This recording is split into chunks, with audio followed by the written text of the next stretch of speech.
For any of you trainiacs who have been messaging lately going through your first race and you're like, oh, I crushed the swim, crushed the bike, and then faded on the run. We have been working on 5 big things basically that are behind the scenes that we haven't shared, and I figured that blow up and pooping your pants at the finish line.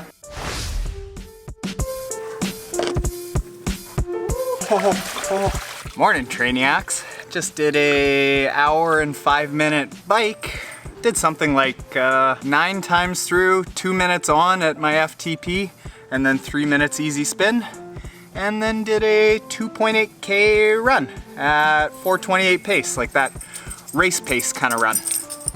And our AC has been out since 4 days ago, so this is how I cool down. Better. For any of you trainiacs who have been messaging lately going through your first race and you're like, oh, I crushed the swim, crushed the bike, and then faded on the run. I got a pistol of a video prepared for you. Let's go downtown for dinner and then we'll do that video. Right now for dinner? And do a Facebook Live. Petey, get out of there. Petey can't come. Hi trainiacs. Promised you a pistol of a video. You're gonna get a pistol of a video right after I make you level. So I came up with 5 different ways that you can ensure that you're not gonna have a disastrous triathlon. And often cases, that tends to happen towards the run, towards the end of the run. So it's setting up your whole race to be strong at the start, which is easy because you haven't done anything, strong on the bike, which tends to be fairly easy for most people. Not a lot of people say that the bike is their worst discipline, but then also still be strong on the run, and if anything, finish that run with enough pop to not necessarily crush it and like sprint across that finish line, because if you can sprint across the finish line, you didn't go hard enough earlier in the run, but to go across that finish line feeling still in control of the race. The first tip is to pace the bike. And just last week, I will link to a video up there that I did about how to figure out the pacing that you should have for a bike. And this applies to people whether you've got a power meter or whether you don't even have clip-in pedals and you're just going by how your body feels. Essentially, you want to pace the bike a lot easier than you think you should, but leading up to the race, you can do a couple of test workouts here and there to get a baseline for how your bike should feel during the middle of the race. And essentially, basically like how much you need to back yourself away from absolutely smashing it. Because absolutely smashing that bike is gonna set you up for the run smashing you. Sharp today. Now, the next trick, tip, tidbit, piece of advice that I've got for not having a disastrous race is to do what I call overdistances, and I've talked a little bit about that before. Those don't go in the fridge. Now, doing overdistances in your training is particularly in the bike where, let's say you are doing a sprint, it's being able to do a bike workout that is longer than the 20K that you would do in your race. And you do over distances in, say, sprints, Olympics, and all the way up to half Ironman. The idea behind this is that if you can do a distance in your training that is longer than the actual distance that you're going to be going in the race, then by the time you get to the race, the bike portion of the race or the run portion of the race isn't gonna seem daunting as far as the distance goes. It might just be the pacing or the day or stacking a swim, a bike, a run, everything together. So for a sprint, let's say with each discipline, you might wanna do all the way up to a 1,500 meter swim to 2,000 meters, bike anywhere from 30 to 40K, and run certainly up to 10K. Olympic, those numbers would be more like 2,500 meters, 60 to 70K on the bike, and up to a 15K run.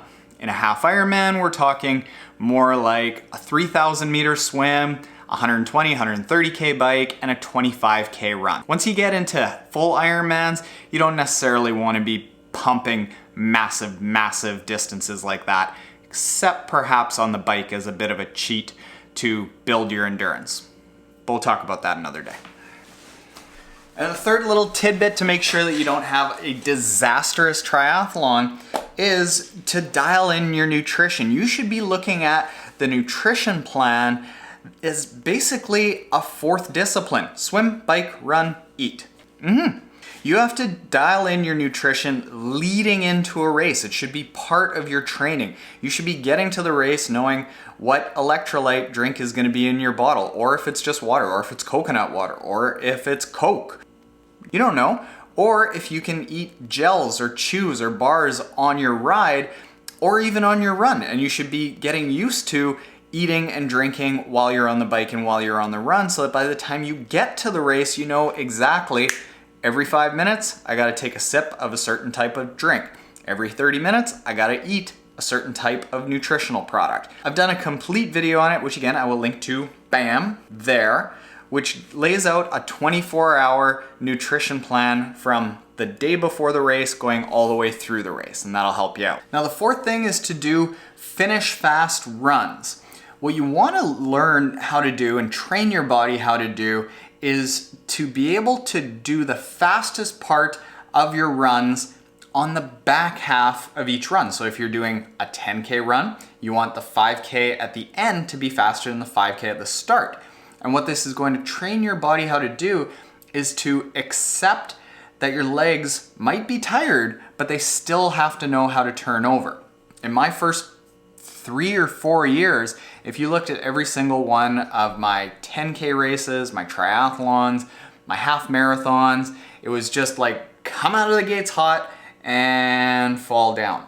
And if you look at what happened to me in Campeche, same sort of thing. I came out of the gates hot at about a 4:03 per kilometer pace, and I just did nothing but crash from then on in. That's not how you want to plan your race. And that wasn't my plan. My plan was to actually go out really easy and get faster. Because you can always speed up if you're feeling fresh, but if you go and smash yourself, you're never going to be able to speed up. And then it's just a matter of holding on and hoping for dear life that you're going to be able to finish. So as you're doing your training, doing all of your long runs in such a way that whether it's 10K, 15K, 20K, 25K, that in the last third of it, you're picking up the pace, and this is going to train your body to not die, basically, to not crash in the last half of the race. And then finally, the last little tidbit to make sure that you don't have a disastrous triathlon is to learn how to pace your run. I haven't ever done a video on this, and I'm sure I'll do one eventually to figure out, actually I should do one fairly soon, to figure out how you should pace your run, what your running pace should be.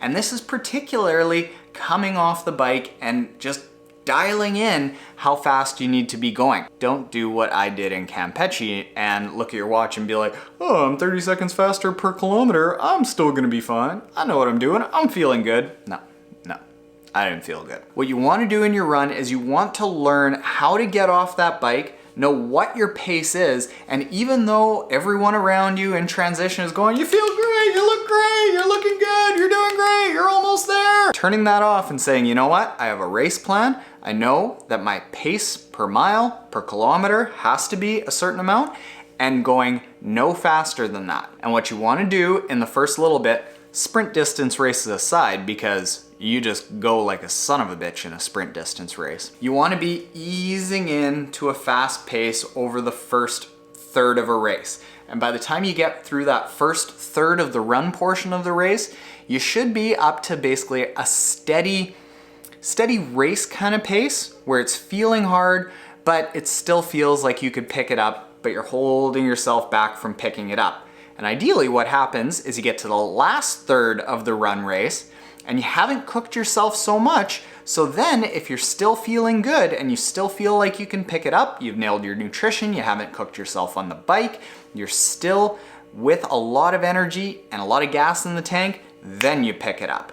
And what happens is because you've gone and paced everything properly, you're gonna be able to flirt around with personal best, because that last third of the race is gonna be where you're gonna chop down a bunch of time, and that's where you're gonna gain a ton of speed. Remember, throughout almost all of the triathlon distances, speed is not determined by who goes the fastest, maybe at the pro level. It's typically determined by who slows down the least. That's our goal. And if you can avoid that blow up and pooping your pants at the finish line, you're probably gonna be a lot faster.